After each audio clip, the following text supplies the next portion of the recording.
Estamos todavía compartiendo pantalla, ¿no? Perfecto. Es decir, no solamente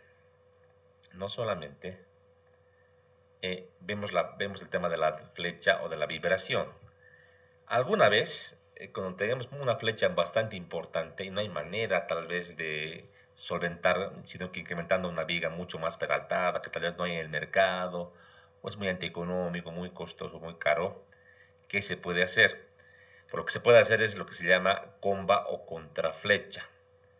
¿Qué es esta contraflecha? Es darle una deformación, fíjate acá como te estoy mostrando acá, contraria a lo que sería la deformación vertical por las cargas. Eso es la viga con contraflecha, ¿ya? Una viga sin contraflecha, una viga recta, ¿sí? Es la normal, la que todos conocemos, a la cual la cargamos y va a haber una deformación. En este caso, una viga simplemente apoyada. Un delta va a haber acá. ¿Sí?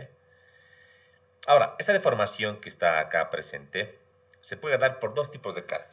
Uno son las cargas permanentes y otras las cargas variables, ¿no? Si es en un edificio o en un puente, las cargas permanentes van a estar ahí por siempre.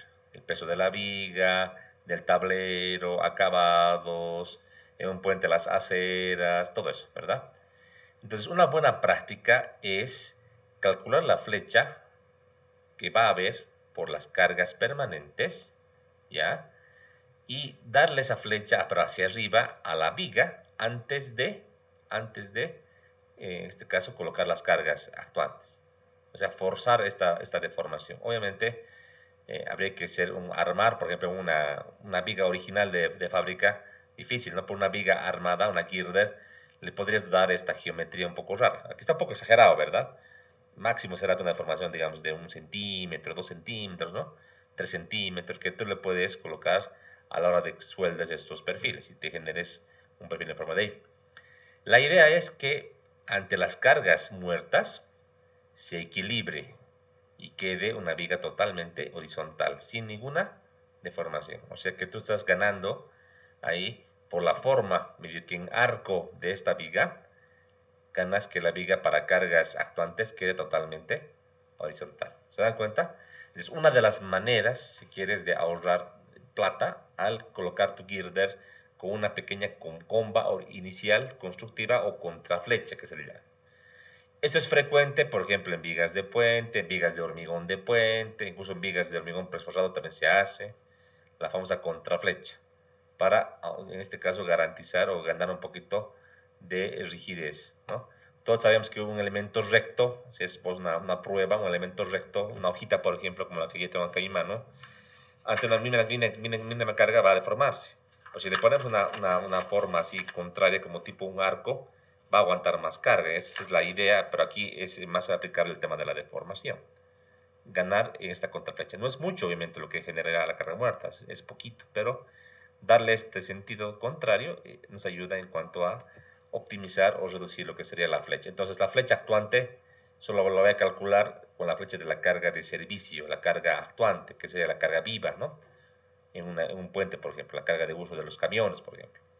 ¿Entienden? Es una manera de hacer y eso nos permite la norma. En lo que vimos ahorita en el texto este de la guía de diseño número 3, hay un capítulo específico de la comba, ¿no? Que nos indica es cómo tenemos que hacer.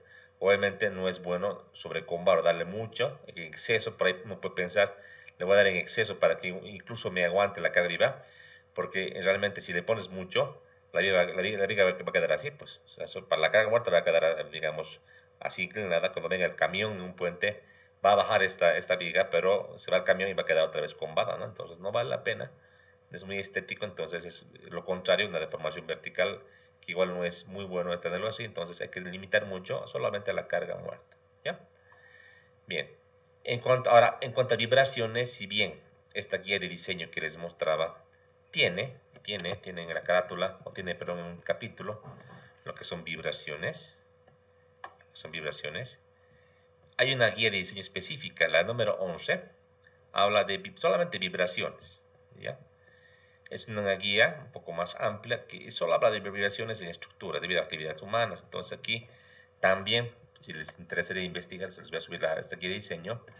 Habla específicamente qué es lo que pasa y en el cálculo mismo acerca de el confort de edificaciones a través debido a, por ejemplo, la respuesta de movimiento que puede haber debido a al paso, por ejemplo, de personas. Esto es frecuente, les cuento, el guía lo ha sacado, porque ha habido problemas en puentes peatonales, por ejemplo, que eran de acero, muy estéticos, eran puentes largos, muy esbeltos, y que en el paso de las personas, los puentes han ido vibrando y han ido moviéndose de demasía y han generado problemas en su estado de servicio. Entonces habría que nosotros los puentes han tenido que reformular, colocar más elementos que rigidizan y demás.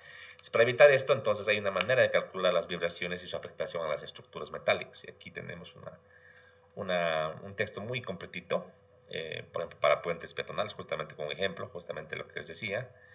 Y también para lo que serían mezanines, significaciones y otro tipo de estructuras, ¿no? Interesante, al que le interesa, hay que tener cierto criterio acá o cierto conocimiento de dinámica estructural. Ustedes lo ven esto en ingeniería antisísmica en nuestra carrera. Entonces podrían, los que han pasado esa materia o podrían tratar de pasar y pueden ver acá todo lo que serían los movimientos, las vibraciones y la frecuencia natural, etc. Todo está aquí, pues con ejemplitos. Muy interesante para que puedan hacer una verificación. Yo sobre todo os recomiendo para poner una pasarela metálica, aquí van a entrar para validar el tema de las vibraciones. ¿Ya? El tiempo no alcanza para ver todo, ¿no? Es muy amplio nuestra materia, pero estamos dándole las herramientas para poder revisar. Bien. Entonces, dicho esto, ya para acabar la clase, aquí hay un ejemplo, un ejercicio en el cual tenemos una viga, ¿ya? Que casualmente va a fallar por el tema de el tema de la inercia, por el tema de la deflexión. O sea, esta viga, que dice que mide 30 pies de longitud, tiene una carga muerta y una carga viva definidas, está simplemente soportada. Esta viga se nos pide en este caso hacer una suerte de diseño, ¿ya? En este caso, en el diseño, tú vas a hacer el diseño por flexión, que ya conocemos, muy facilito. Aquí dice que en toda la longitud la viga está soportada lateralmente. O sea, solamente hacemos un cálculo para el momento plástico, como ya conocemos, ya hacemos eso. Calculas el perfil y luego verificas al cortante, como ya sabemos, y luego la flecha. En la flecha está el problema. En la flecha va a fallarles esa viga que elijan y van a tener que rediseñarlo por flecha, en este caso aplicando este principio que veíamos, que les había explicado en maderas, buscando una inercia. Entonces, una manera interesante de hacer este ejercicio es la que les voy a mostrar a continuación. Entonces, voy a mostrarles acá que en la 15ª edición de nuestro manual para vigas estandarizadas, hay una ayuda adicional para hacer esto.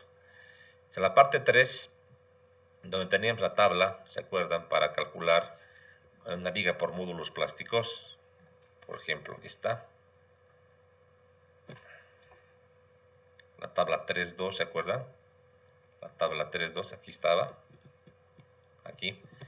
Tú buscabas la viga por módulo plástico, si teníamos, por ejemplo, que diseñar la viga a flexión. Hay también una tabla muy interesante. Vemos esta de acá, la 3.3, la vimos.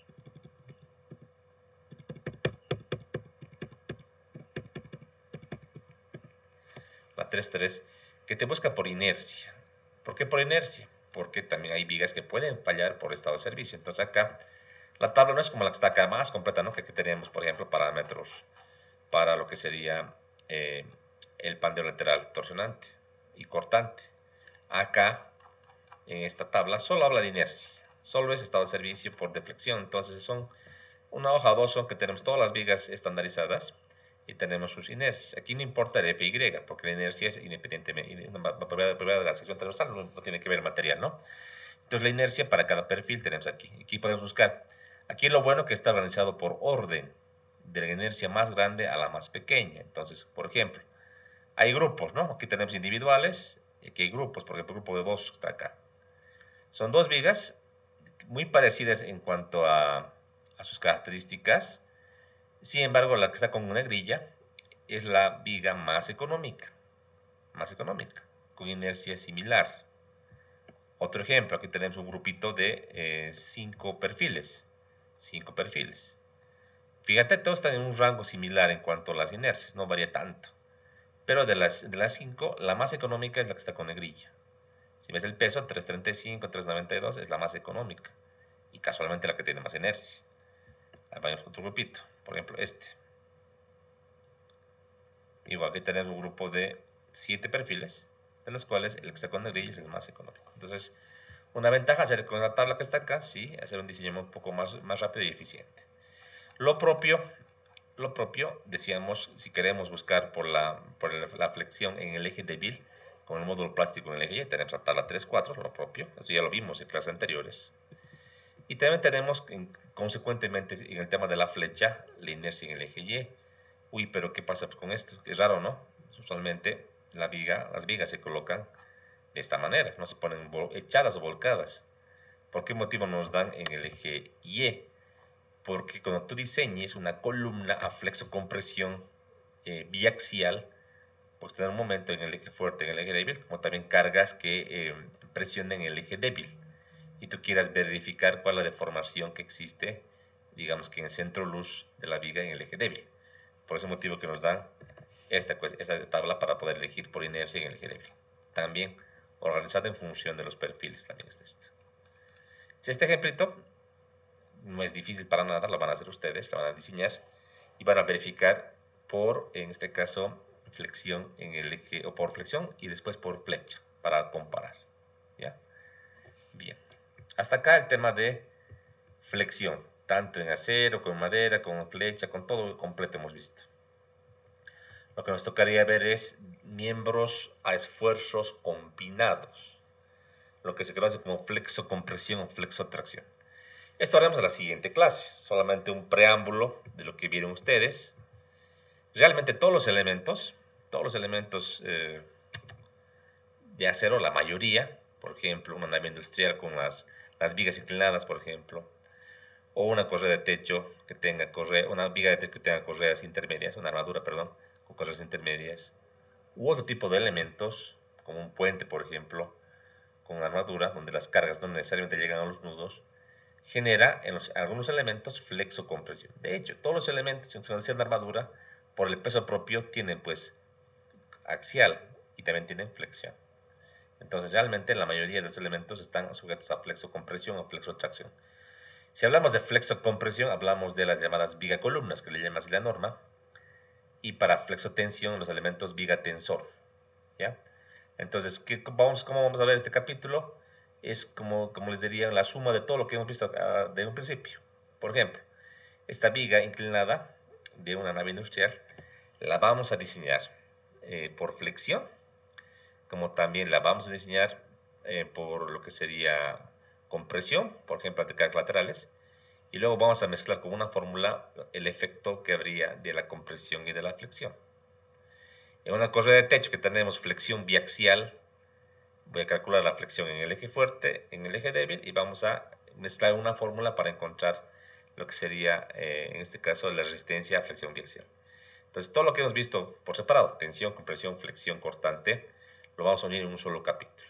Aquí también vamos a ver torsión, algunos casos específicos en torsión que vamos a revisar, no todo porque es bastante largo, pero vamos a ver que realmente la mayoría de las estructuras están sujetas a esfuerzos combinados, pero la manera de abordar su análisis y resistencia, la norma nos ha dado la facilidad de hacer por separado, vale decir, calcular por efectos separados y después en uno solo juntar para hacer una validación completa. Más o menos lo que ustedes vieron en resistencia materiales 2, donde agarraban, decían, esfuerzo entre áreas sería para flexión y en este caso, perdón, para axial, y para flexión agarraban el momento por el velocidad de la inercia para mezclar efectos normales. Algo así, pero en términos de lo que serían relaciones de banda-capacidad, lo que vamos a ir viendo. Es interesante, muy importante, este capítulo más importante que vamos a ver. Pero además de ver esa combinación, también vamos a ver el tema de estabilidad, diseño por estabilidad. En el capítulo C de nuestro manual lo vamos a ver también en este caso. ¿Ya? Entonces, este capítulo lo vamos a ver desde el día miércoles, viernes, lunes. 3 días vamos a llevar este capítulo que lo vamos a acabar, tanto para lo que es acero como para lo que es madera. Ese es lo último que hemos de ver. Recordemos que el examen es el día 12, el examen segundo parcial, el final es 14 y la segunda instancia es 16 de julio. No hay más tiempo, ¿no? Se me ha hecho muy rapidito, entonces no hay más plazo para poder avanzar más, que yo quisiese llevar más, pero el tiempo no alcanza, ¿sí? La siguiente clase entonces nos vemos puntuales para llevar este capítulo tan interesante e importante de esfuerzos combinados. ¿Sí? ¿Alguna duda que tengan? ¿Pregunta? Sí, Bueno, Sí, adelante. el examen será presencial, ¿verdad? ¿Perdón? Le preguntaba si el examen será presencial. Sí, claro, presencial. La anterior vez fue virtual porque yo me enfermé, ¿se acuerdan? Por ese motivo ha sido virtual, pero no, ahora va a ser presencial. Presencial va a ser. ¿Otra Buenas tardes, pregunta? ingeniero. Sí, adelante.